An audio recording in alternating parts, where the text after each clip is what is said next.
जय श्री कृष्ण। राधे राधे। कार्तिक महात्म में 26वां अध्याय में जय विजय द्वारपाल की कथा है। कथा इस प्रकार है।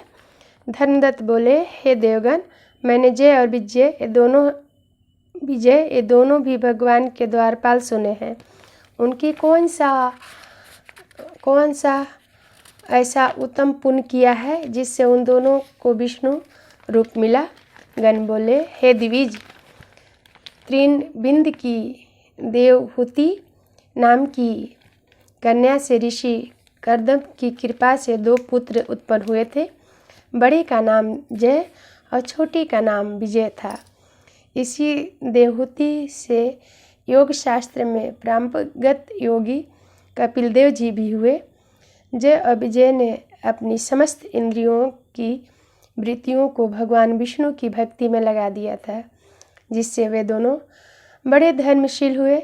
उनके नित्य अष्टाक्षरी मंत्र का जाप और विष्णु का पूजन करने से भगवान साक्षात दर्शन दिया करते थे। एक बार वे दोनों मरुत राजा ने यज्ञ में बुलाए, क्योंकि वे यज्ञ कराने में प्रवीण थे। उनको देवता और ऋषि भी पूजते थे। वे वहाँ गए। मरुत ने यज्ञ के अंत में उनको बहुत द्रव्य दिया। उस धन को लेकर वे दोनों अपने आश्रम को गए। वहाँ उनमें आपस में इस धन के बांटने में स्पर्धा हो गई। जय ने कहा कि इस धन में से हम दोनों को समान भाग करना चाहिए, और विजय बोले, जो जिसको मिल गया वह उसी का है। तब जय ने अपने चित्त में क्षोभित हो विजय को श्राप दिया कि तुम लोभवश द्रव्य को प्राप्त करके मुझे नहीं देना चाहता है, इसलिए ग्राह हो जा। विजय ने जय को श्राप दिया कि तूने मद से भ्रांत होकर मुझे श्राप दिया, सो तू गज हो जा। तब वे दोनों नित्य प्रति पूजन के समय भगवान के दर्शन करके उनमें सारा समाचार कह शाप का निवारण के लिए प्रार्थना करने लगे और बोले, हम दोनों आपके भक्त हैं।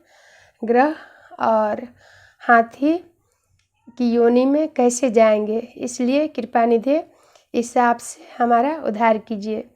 श्री भगवान बोले कि मेरे भक्त का वचन कभी झूठा नहीं होता और मैं उसको कभी टाल भी नहीं सकता। पहले एक बार मैं प्रहलाद के लिए खम में से प्रकट हुआ, फिर राजा अम्बरीश के कहने पर 10 प्रकार से प्रकट हुआ। इससे तुम भी दोनों अपने किए हुए श्रापों को भोग करके मेरे पद को प्राप्त हो गए। यह कहकर हरि अंतर्ध्यान हो गए। गण बोले, तब वे दोनों ग्राह और गज बनकर गंडकी नदी के तट पर रहने लगे।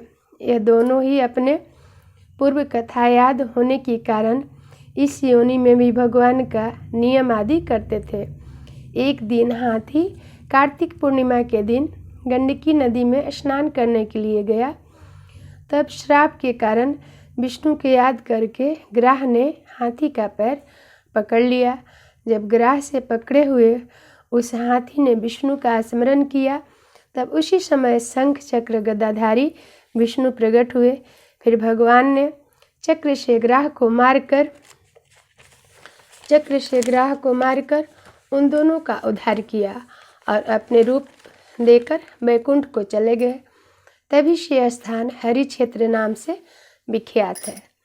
भगवान के चक्र के लगने से वहाँ के पत्थरों में चिन्ह हो गए, जो अब भी दिखाई देते हैं। हे ब्राह्मण, जिनको तुमने पूछा था, सो वे दोनों जय विजय नाम से लोक में प्रसिद्ध हैं और विष्णु के प्यारे द्वारपाल हैं। इससे हे धर्मयज्ञ, तुम भी नित्य विष्णु के व्रत में स्थित होकर मत्सरता और कपट को छोड़कर समदर्शी हो जाओ। सदा तुला, मकर और मेष के सूर्य में प्रातःकाल स्नान करो। एकादशी का व्रत, तुलसी के वन और ब्राह्मण, गौ और वैष्णवों की सेवा करो। मसूर, कांजी, बैगन का त्याग करो। इसी प्रकार हे धर्मदत्त, देहांत होने पर तुम भी हमारी तरह विष्णु के परम पद को प्राप्त हो जाओगे। जन्म से किए गए इस व्रत से अधिक यज्ञ, दान एवं तीर्थ आदि कोई भी नहीं है। हे ब्राह्मणों, मैं श्रेष्ठ, तुम धन्य हो, क्योंकि तुमने ये व्रत किया है, जिसके आधे फल को पाकर ये कलहा हमारे संग विष्णु लोक को जा रही है। नारद जी बोले, हे राजन, धर्मदत्त से कहकर और विमान में बैठकर वे दोनों गण कलहा समेत वैकुंठ को चले गए। धर्मदत्त ने विश्वासपूर्वक उस व्रत का पालन किया और देहांत होने पर दोनों स्त्रियों के साथ वैकुंठ को गया। इस इतिहास को जो पुरुष सुनेगा, सुनावेगा, वह जगत गुरु श्री हरि की कृपा से भगवान के समीप पहुँचाने वाली भक्ति को प्राप्त होगा। बोलिए कृष्ण भगवान की जय, विष्णु भगवान की जय। 27वां अध्याय में कृष्ण और बेनी आदि नदियों का उपाख्यान है। इसे जरूर सुनिएगा, कथा अच्छा है, बहुत सुंदर लगेगा, बहुत ही रोचक कथा है। कार्तिक माह की छोटी सी कथा सुनते हैं। गोपाल जी की कहानी। एक सास बहू थी। पूर्वी का नहान पड़ा। सास बोली कि बहू, हम तो गंगा जी नहावेंगे। बहू बोली, अच्छा माँ जी। सास बोली, हमारे गोपाल जी को अच्छी तरह रखना। यह कहकर सास गई गंगा नहाने। अब बहू जब अपने बच्चे को नहलाने बैठी, तभी गोपाल जी को कहे, आओ गोपाल जी नहा जाओ। गोपाल जी आवे, नहा जाए। जब बच्चे को खाना खिलावे, तभी गोपाल जी को खाना खा जाए। पौरवी के नहाने वाले दिन सास आई तो उनका कंगन खो गया और घर पर बहू नहाई सो बोली, मन चंगा तो कटौती गंगा। लहर लहर करती गंगा जी आई और सास का कंगन भी ले आई। बहू ने कंगन उठा लिया। अरे यह तो हमारी माँ जी का है। सास घर आई और बोली, बहू हम तो नुकसान कर आए, अपनी कंगन खो आए। बहू ने कंगन निकाल कर दे दिया। सास बोली, बहू तुम्हारे पास कहाँ से आया? बहू बोली कि मैं जब नहाने बैठी तो मन चंगा तो कटौती में गंगा लहर लहर करती गंगा जी आई, उसमें आपका कंगन भी आया। सास बोली, बहू तुम अच्छी हो, घर में बैठे ही गंगा नहा ली। तुमने हमारे गोपाल जी को अच्छी तरह रखे होंगे। सासू जी जब बच्चे को नहलाती तभी उन्हें भी बुला लेती, वह नहा जाते। जब बच्चे को खिलाती तभी वो खा जाते। सासू जी तुम्हारे हाथ से वे नहीं खाते थे, मेरे हाथ से तो खा जाते हैं। तुम्हें सच न हो तो तुम देख लेना। बहू ने आवाज़ लगाई, आओ गोपाल जी खाना खा लो। अब गोपाल जी आवे ही नहीं। बहू बोली, रोज तो तुम आ जाते थे, आज क्या है? तो तुम मुझे झूठी बनाओगे। तो झट गोपाल जी आ गए। अब तो सास गोपाल जी के पैर पड़ गई और बोली, प्रभु जी मुझे क्षमा करो। जैसे गोपाल जी उसके घर आए वैसे सबके घर आवे और सबको दर्शन दिए। बोलिए कृष्ण भगवान की जय, नंदलाला गोपाला की जय। हे भगवान आप सबको इसी प्रकार दर्शन देते रहिए। गोपाल जी की एक छोटी सी भजन गाते हैं।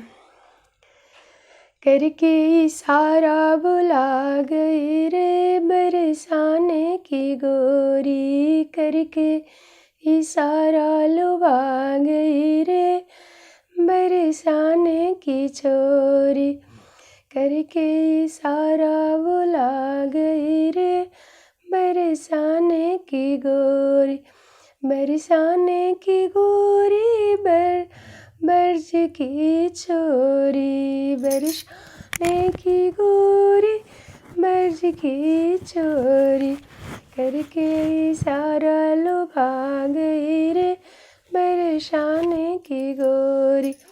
जो कान्हा मेरी गाँव नहीं जाने, जो कान्हा मेरी गाँव नहीं जान, बरसाना गाँव बता गई रे बरसाने की गोरी, करके इशारा लुभा गई रे बरसाने की गोरी।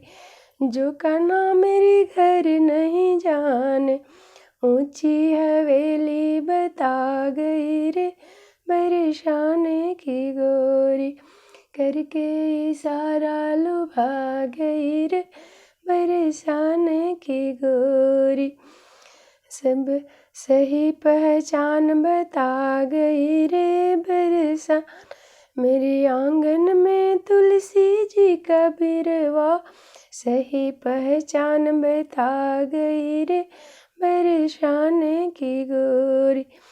जो कान्हा मेरे नाम नहीं जाने, जो कान्हा मेरे नाम नहीं जाने, राधा रानी बता गई रे, बरसाने की गोरी।